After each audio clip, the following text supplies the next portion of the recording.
quick injury update before we get into review of the game. It was confirmed last week, Holly Jamora re-injured his ACL on his knee, so he'll be out the remainder of the season. Jesse Collier also injured his ACL. He'll be out the remainder of the season. And Ben Reeves seen a specialist this afternoon, so we'll have more of an update exactly on him tomorrow.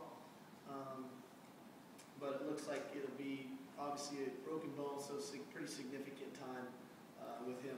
In a review of the San Diego State game, to touch on that, you go back and look at the game, and we really missed some opportunities to put the game away, in a sense. I thought we almost lacked that killer instinct that was needed that night. We had some opportunities in the fringe and the red zone when we pride ourselves on being very efficient and scoring touchdowns when we're down there, and we didn't capitalize.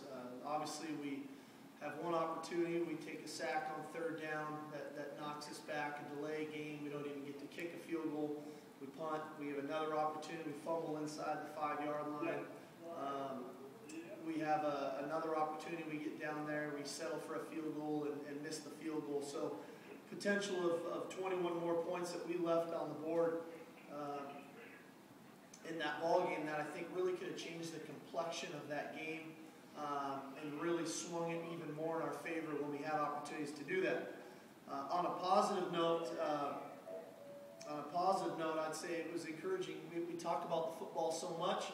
It was encouraging to win the turnover battle. You win the turnover battle 3-1, and you find a way to win ball games. That's the history of football, and it happened again. Really, on film, pleased with how hard our defense played. I thought they showed the aggressiveness that it felt like on the field. It showed up on the tape.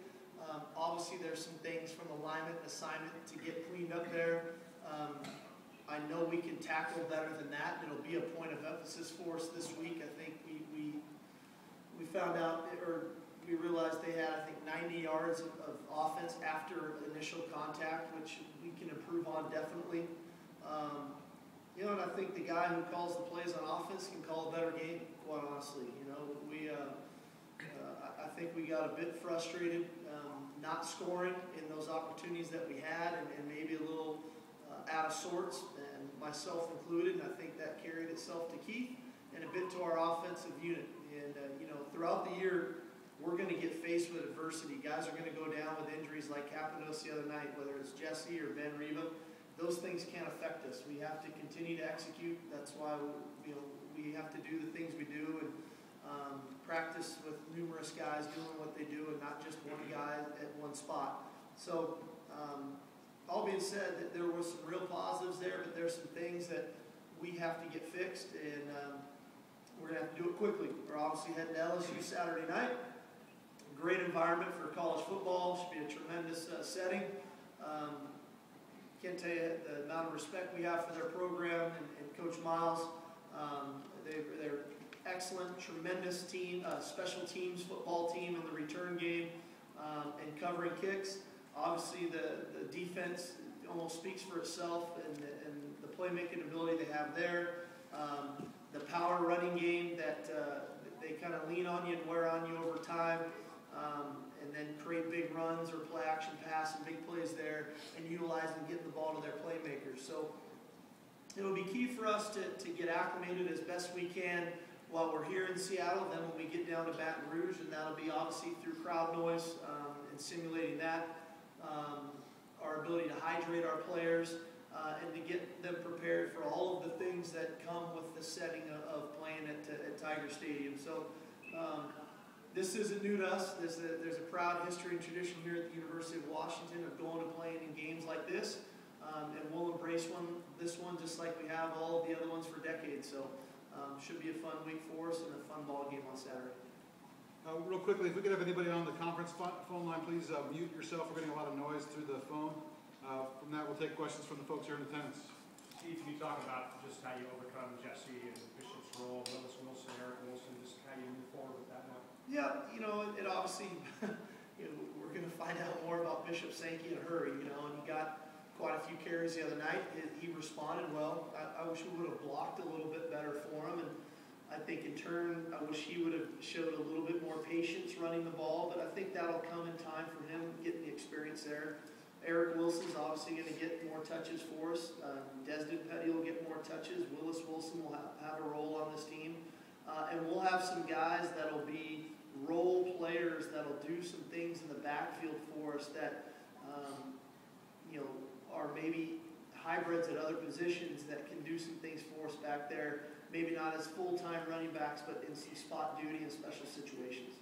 You were, Steve, mentioning earlier in the camp, you wanted to see how much those guys, Sankey or Collier, could run the whole game if they need to.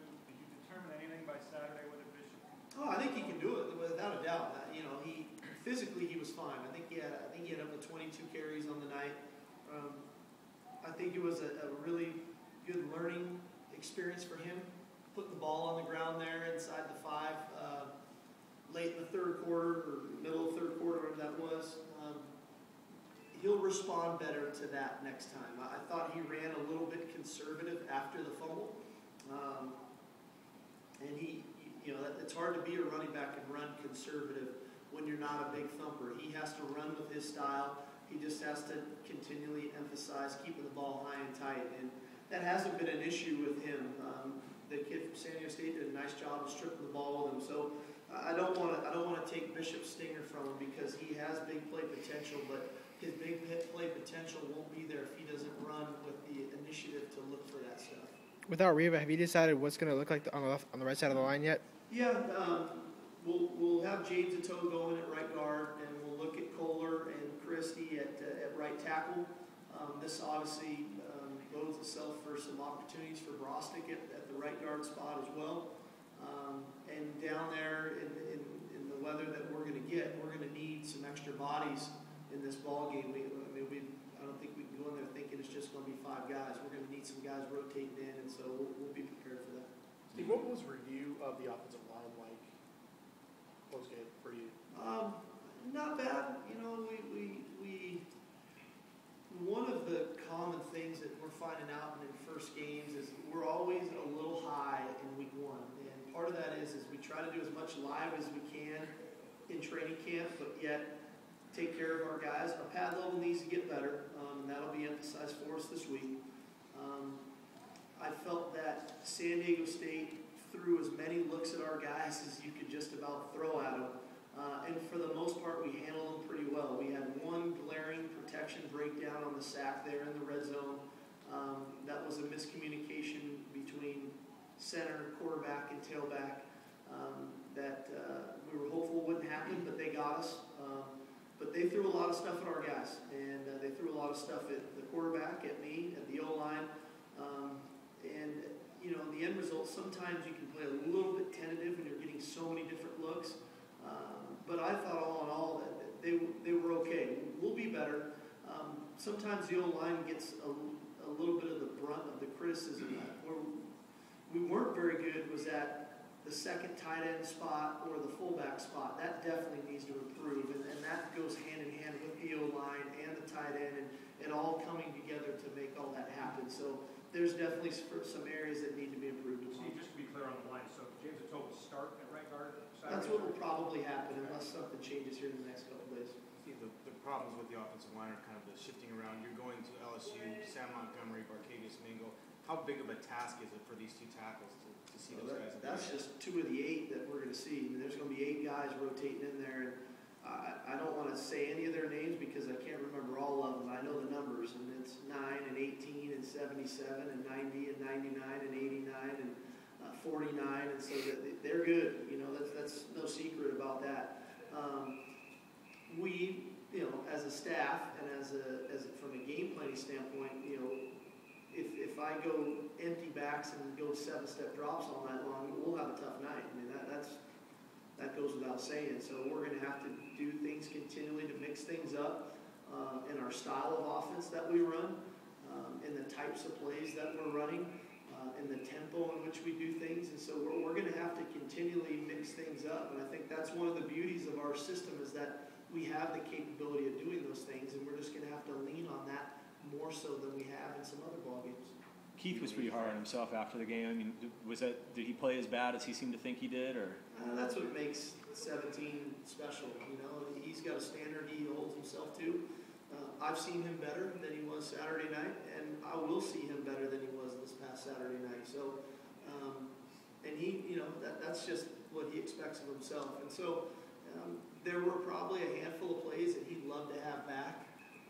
And there were some other plays he made tremendous plays on that a year ago, I don't know if he could have made the third down scramble in the fourth quarter to get us out of a backed up situation. Some other times he used his legs to generate first downs on third downs. And so, I just think that he's got a standard he sets for himself, and that's what he wants to play to, every time he goes out. You believe the